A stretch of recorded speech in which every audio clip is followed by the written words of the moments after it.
Greetings, everyone. It's a pleasure to be back again with you today, and I am here today with my friend Kirill Egorov. Say hello to the folks, Kirill.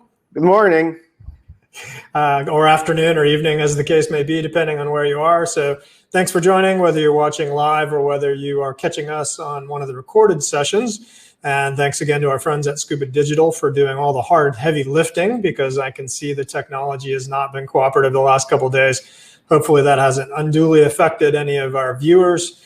So we're going to jump right in since we're a few minutes late getting technology resolved. And our main goal here is to talk about Florida caves. I don't think enough people appreciate the wide diversity of caves available all the way from south to north.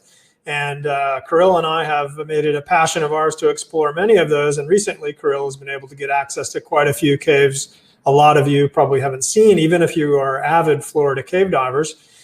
So there's a lot of stuff there, and I think Florida and Mexico, Florida originally, and then Mexico, gained prominence as cave locations. Now there's places everywhere, and people have forgotten the good oldies in Florida, haven't they, Kirill? There's a lot of good stuff. For sure.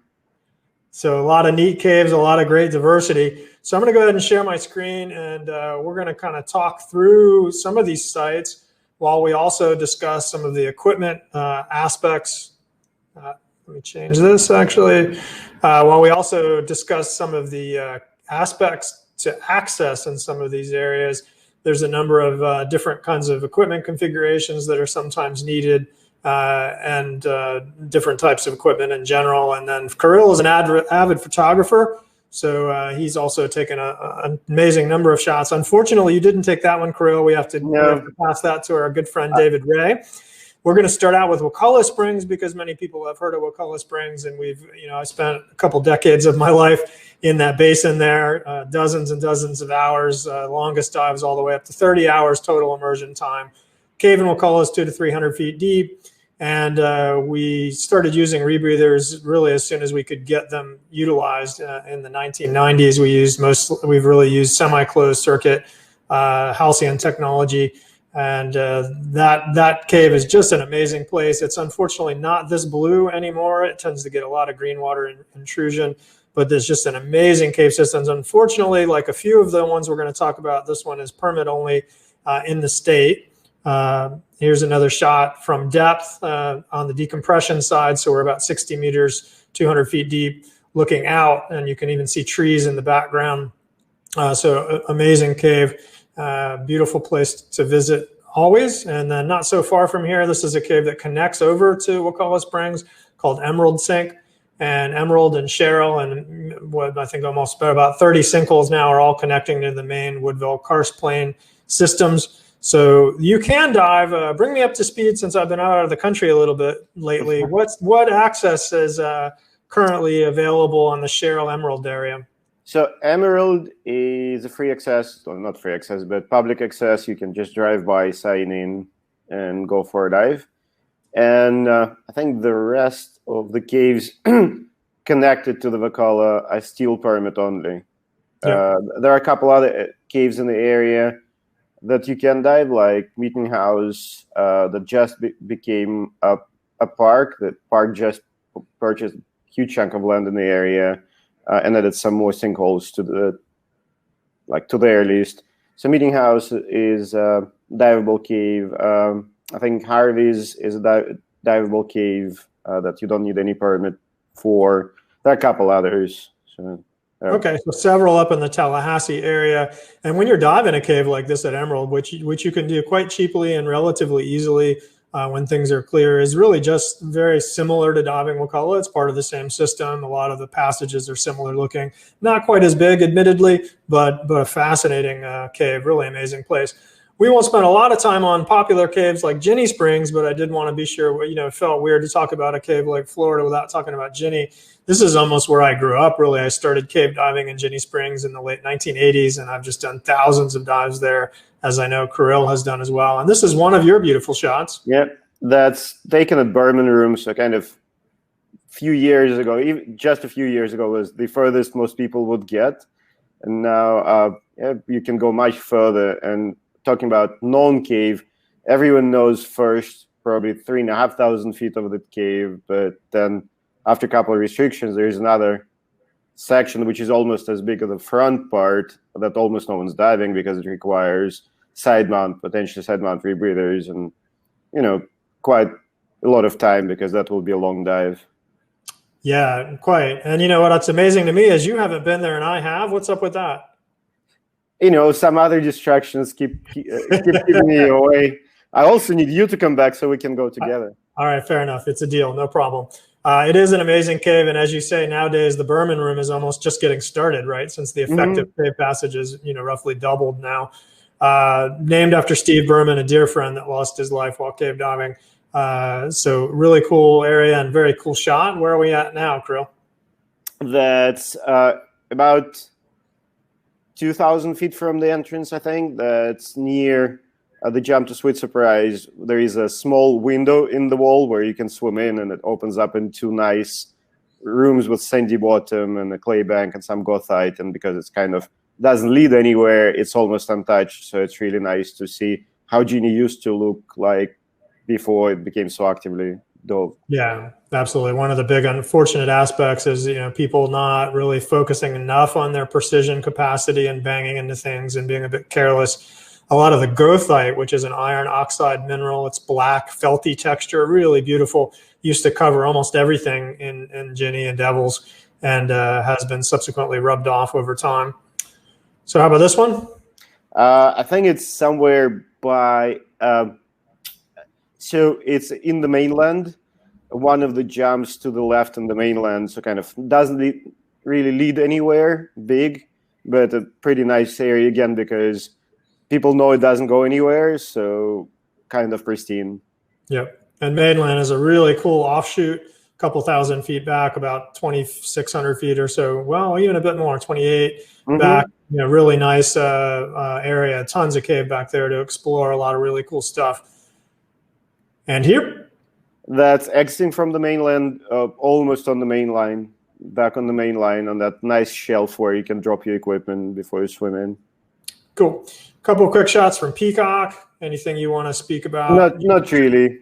That's just trying to show that Peacock is still a beautiful, beautiful cave, and people underestimate how much time you can spend there exploring all the side passages and unknown lines and stuff. You can spend a ton of time. It's a really fun cave. I've spent hundreds of hours in Peacock as well, and it's a great place to dive, and has beautiful texture and color, molted kind of color to the walls, which is really quite cool.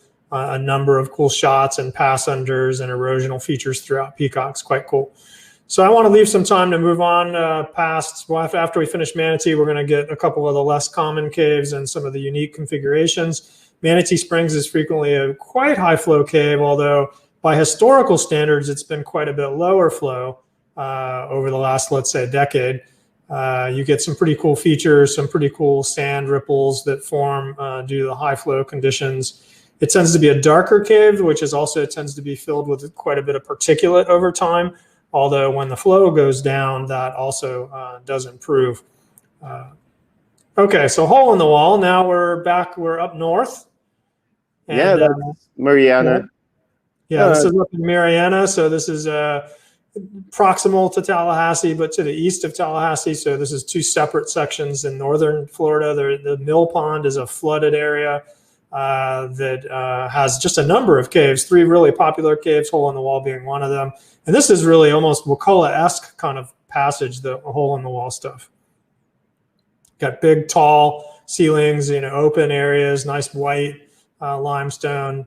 Some pretty cool shots in here. How do you like diving hole in the wall? I love it. And yeah, probably one of my favorite caves, especially because it was one of the first biggish dives I've ever done with a friend of mine, George Balukas, who used to be our instructor as well. We went there many years ago around one of the GUE conferences, and he took me there for my first scooter dive, first long swim dive and all. And funny enough, I haven't been there for 10 years since. And then we went there due to COVID and not enough classes to teach, and spent there 2 big dives, 8 hours each, I think. Just taking photos both upstream and downstream with some local guys. Yeah, you could spend a long time in there. There's so many cool spots, so many different areas, and quite photogenic cave as well. I love some of the fissures like you've captured here. So Bernard's may not be very familiar to people. What can you tell us about that? So that's a cave on private property right here in High Springs. It's a very fortunate location, about 8-minute drive from extreme exposure, maybe a bit less. We got access to it a year and a half ago, I think, when one of Kyle's students bought the property. There was some line. It seemed like it doesn't go anywhere. And then a couple guys locally who are very dedicated to the idea of exploration went in and pushed their way through 2 small restrictions, still stubbornly diving back mount. And then over last few months, I converted them to diving side mount, and we pushed it by about another 2,000 feet right now. Planning another dive there next Tuesday. Very challenging because it's very strong siphon. So half of the exploration happens in like complete blind scenario where I just feel my way around, trying to follow the flow and hoping I'll get somewhere I can turn eventually. Perfect. My favorite kind of diving. So back mount possible, but not advisable. Mostly side mount advisable. All the new areas side mount only. The older area they discovered first 2,500 feet, roughly 2,000 feet of line total, kind of back mountable. You can see it. There are big rooms connected with small passage. Which is the thing that those of you who are not side mount divers might not realize, but a lot of side mount cave has quite large rooms. It's just that there are intervening restrictions that are not passable or difficult to pass with back mount. So you can get some really impressive stuff, as in the back of Ginny that we were just, Devil's Ear, as we were just talking about. So here you've got some very sizable, very comfortable back mount kinds of rooms. You're just more difficult to get at, as Kirill mentions. So this is some cool coloration as well. We see you dive in side mount, and we see some stalactites here, which are relatively uncommon in Florida. That's pretty cool. I think they're actually some kind of iron ore outcrops. Which would make more sense, yeah. Rather than proper flow stones, but they look amazing, and it's nice to see something so unusual. Yeah, actually, they don't really. Now, upon looking at them, they don't actually look like stalactites. You're right. But they do look like a seepage feature. So you look like you're getting an iron seepage through some of the lineaments in the above rock. I love the colors there. And the floor, this is the nice thing about some of these off the track, unbeaten up caves, is you see, a lot cleaner floor and a lot less damage. And something like, the ceiling in this cave would struggle to survive in a really very aggressively dove cave. So that's quite cool. And here, a nice bedding plane area. So that's closer to getting like that new exploration zone. Okay, cool. And now we're in Chaplains. Tell us a little bit about this cave. That's a cave near Thunderhole, and all of those caves in what is it? Suwannee River, right? Watershed. So private property. Theoretically, you can get in there from the river, but it's a really hard and hazardous section of Suwannee. So taking boat is always a risk. And then the guy who owns the property didn't allow anyone to dive it for quite some time. For personal reasons, he was trying to sell land. And all of a sudden, he realized he's not selling it neither to the park, nor to a private entity.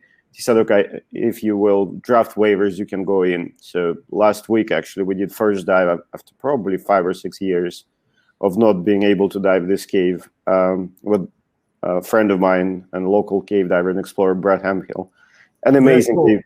It's an amazing cave. It's extremely high flow, which I didn't expect.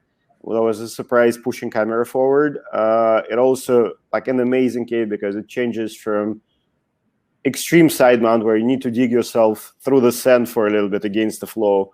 It opens up in very nice double or triple layered tunnel, which eventually drops from 20 meters, so 70 feet, all the way to 180 feet, so 57, 58 meters. And it opens up in pretty much kind of big emerald-sized passage with incredible amount of flow. And it changes from that cream and pale white to stark white with dark black. It's just an amazing cave, very new, kind of totally different look of the cave. Yeah, it has a very cool feature, nice and scalloped and almost no damage at all, literally, which is quite cool about these minimally dove caves. Very nice. Okay, and Deep Salt? Deep Salt is on totally opposite side of the state. That's past Hudson, almost in Tampa. There is a huge park called Werner Boyce Salt Spring Park. which has 8 or 9 caves on their land, and that's one of the caves where you can actually have a dive versus like not seeing anything and just feeling yourself forward. It's as many caves in the area. It's not really going cave. It's a section of big rooms on top of each other, going deeper and deeper and deeper. It has incredibly weird and beautiful color of the water. It has copper dissolved in it, so it's like almost fluorescent green at some lighting, and it has these white walls that you don't know they're white till you get really close to them or when you're processing photos because of that green tint to the water. Beautiful cave, has saltwater intrusion, has freshwater springs, had hydrogen sulfide, like has everything that theoretically Florida caves don't have, and they're more attributed to Mexico caves as water properties. You can see it all there. Starts with pretty tricky zigzag restriction, but then just drops down and room after room after room of very. Folks will notice here that you're wearing a back mount CCR and side mount breathers, which will show up in quite a few of the pictures, in addition to conventional back mount configuration, just due to the size of some of the passage and the entrance ways. Yeah, it's primarily, especially this configuration, is comfortable because if there is a restriction, you can undo the bottles, one or two or both of them, push them forward, staying on the rebreather, but then you can have quite significant amount of bailout for deep dive, right? So you have 108, so 16-liter tanks on you with plenty of bailout, but also you can adjust yourself to configuration of the passage. Cool. And now we're back into my old stomping grounds, kind of roughly near Tampa area. Middle of the state, Dipolder, where I started my mixed gas, let's say my very focused mixed gas diving. And the flag room is an offshoot, a deeper jump off of Dipolder 2. And actually, I remember the days we were doing this on open circuit, which is, not too bad, but easier on CCR, I think, in the end of the day. Definitely. I was looking at some of the marks left, like, imploded equipment ditched halfway in the flag room, and I was thinking how spooky it should be on open circuit weather, how comfortable it was on CCR. Gas goes pretty fast. Remind me the depth in the flag room now. It's as deep as 3. Good. It's like 320 at the maximum, I think. Okay. So a little bit under 100 meters. Good. See, on open circuit, it felt deeper. Oops, wrong way. So yeah, flag room, just another shot of the flag room. And then some shots inside Emerald. Yes, we went upstream Emerald towards Sullivan. And as we were going in, we saw huge arrows, like older WKPP arrows. And obviously I've seen Trey's name on it, George Irvin's name, and we decided it's really worth taking a shot of on new. And it's really nice to see that history is still there. You can touch and see the history of all that exploration. Yeah, absolutely, very cool. And so Emerald is, remember, as we said, we have multiple. We started with Emerald, and we're coming back to Emerald, but some beautiful cave passages you can see as well. Very much worth diving. Strongly encouraged. And now Fletcher. Fletcher is another cave that's semi-permit. It kind of on Suwannee Water Management District lands, but also the most comfortable access road is on private property. We get, surprisingly, again, we couldn't get neither ways to access it for a few years while trying, and all of a sudden, in the beginning of the pandemic, both entities, both private owner and Suwannee Water Management, allowed us to go and dive it. It's an amazing cave. It has some very side-mounty parts, but then for the most part, it's big. It's kind of peacock size big, almost untouched, has tremendous amount of gothite formations that, like, of style and type I've never seen before.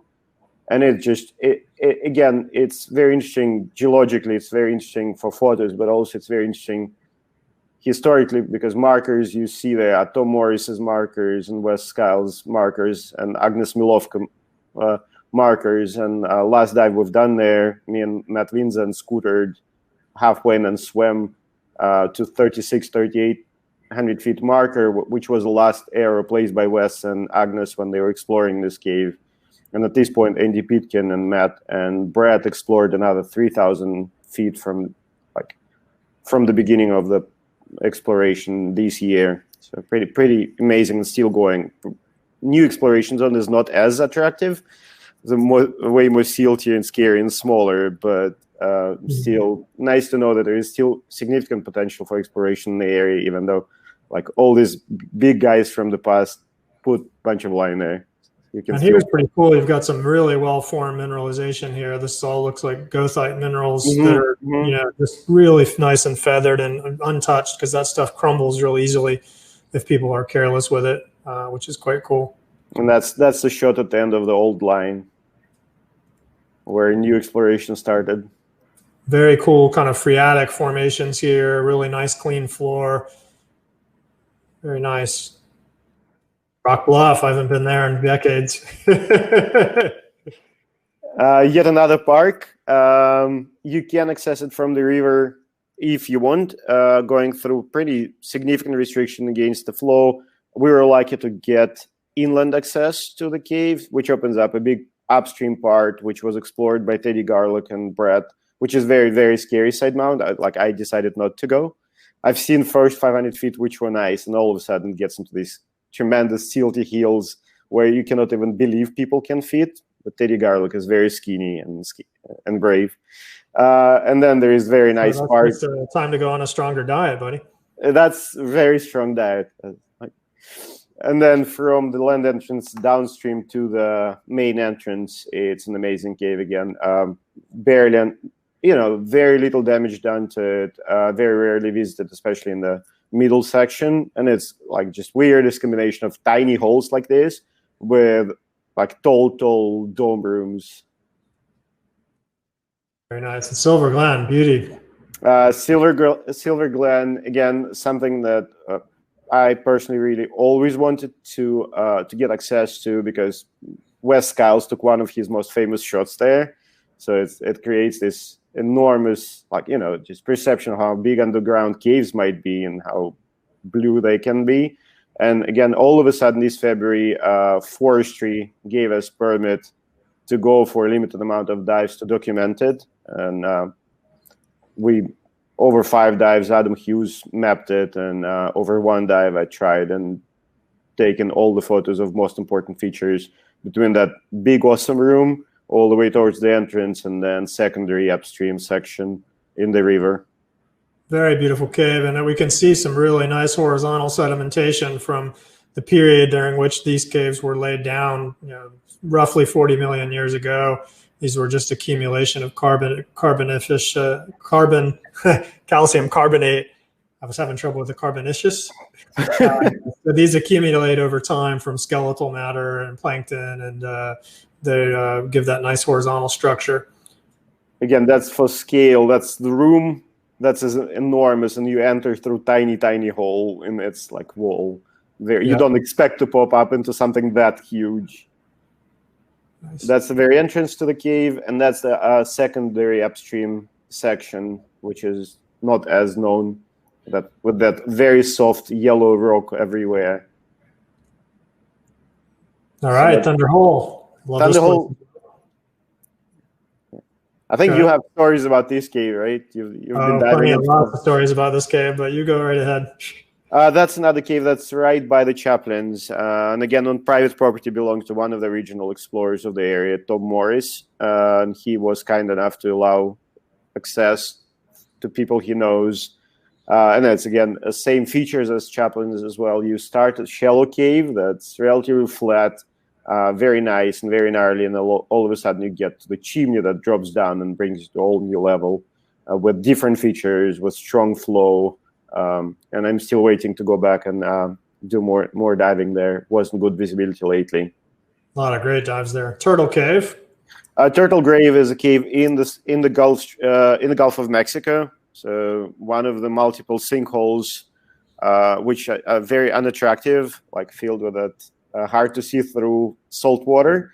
Then you drop down in a number of these rooms that have very different decoration and has obviously signs of marine life, like perish turtles everywhere, hence the name. And again, very complex dive because you need a boat to get there. You need to go through salt water where you cannot see much, and then you get into this very deep 240 feet cave with fairly kind of complex navigation. And then if you don't really read tidal charts well because you're a cave diver, then you have to pull your boat back to the shore, walking on the bottom of the Gulf of Mexico for 1.5 miles. Highly unadvisable. Yeah, let's not do that. Wikiwatchy, this is a pretty cool park that is difficult to access but amazing cave. That's probably currently the deepest cave in the state of Florida, and we were lucky to connect 2 different entrances, Wikiwatchy, the main entrance, and Twin Dees, or the Little Spring, which allowed us really good access for the last 4 years to both cave systems. And a year and a half ago, we found a connection, shortcut between these 2 systems. So now I can get to Wikiwatchy side in less than an hour and a half at an average depth of 300 feet. So turns out to be very impressive dives at significant depth and high flow, but rewards are incredible because I've never seen anything that big and that diverse where every 1,000 feet cave changes its character, and it has like enormous rooms and enormous breakdowns. Everything there is just on incredible magnitude and scale in comparison with everything I've seen. Beautiful stuff. Some nice pictures. You're getting pretty decent at this picture taking. Thank you. I'll keep working on it. Hopefully. I might need a new housing soon, though. Yeah, no doubt. A deeper one. Just some really, really beautiful shots there, and love that white. This is one of the things that really stands out in a lot of the Florida caves is the subtle color, different color temperatures you get, and you get quite a cool diversity of color, and then you also get these really white, vibrant colors as well, which are really, really quite amazing. And it's also full of these formations that are either goethite or maybe bacterial, kind of almost stalactites that are amazing. Some of them are tiny like this and fluffy, others almost like swords. And there is a secondary appeal to this cave for me because almost every single room and passage I called after the Lord of the Rings or the Silmarillion. And for me, being big Tolkien fan, that just amazing going through the areas that have these names that bring you back to your favorite book. No, I love it. I love it. These are some amazing caves, and that's just a sampling of caves. We do have a question, Kirill, about how you got such soft lighting while taking these pictures. Frank is asking, how do you get soft lighting? I think it's a combination of fairly low settings on the strobes and fairly high ISO. And probably just the quality of the water and reflective property of the walls as well. All right, nice stuff. Well, if anybody has any other questions, please pop them out.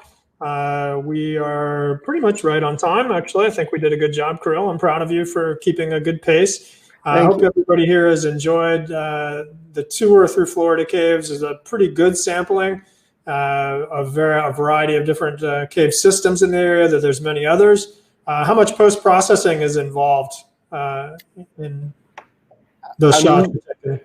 I typically try to take the photo that does not require more than 5 minutes, and typically if it requires way more, I wouldn't work on it. I think I'd rather retake it unless it's very unique.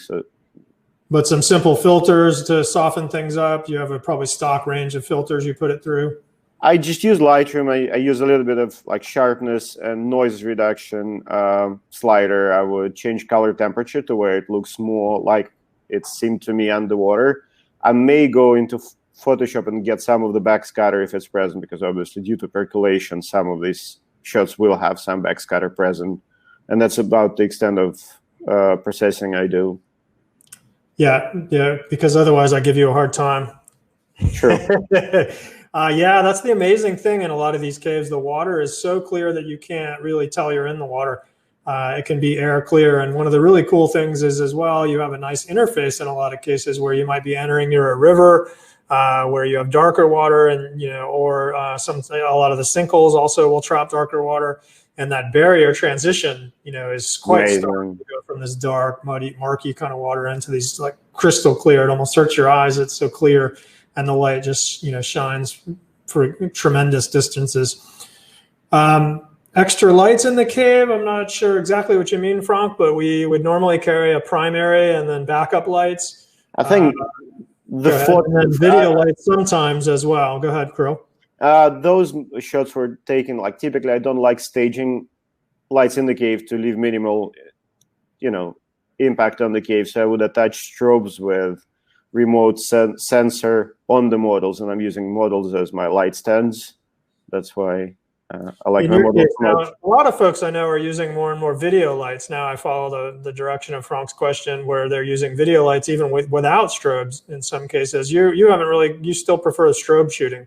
They give a sharper, brighter, longer almost output, like more distant output of light. So I still prefer the effect I'm getting from the strobes, the sharpness of that strobe light. Yeah, it really helps a lot. Yeah, Marcus, that's the funny thing for us as well. I mean, I did like bits and pieces of side mount diving in the early years, but more or less we just would use it to check out whether the big passages were still going. But nowadays, I mean, there's just so many cool dives that you can do utilizing those tools. We've even introduced a class now because it became so useful to our community within the GUE community that we just needed it constantly to access caves, to dive, to get imagery, to explore. And as I said before, I think it really bears repeating. A lot of people still have the idea, if I'm going to go side mount diving, it's going to be tiny and no mount. They have that picture of pushing tanks in front of you. And to be sure that happens, and people do that, and some exploration would require it, but the vast majority of side mount passages really are very easily accessible, and some cases just barely not back mount, or where you don't want to use back mount because you do so much damage to the cave that you just can't really maneuver effectively. So I think it really can help a lot in that particular case.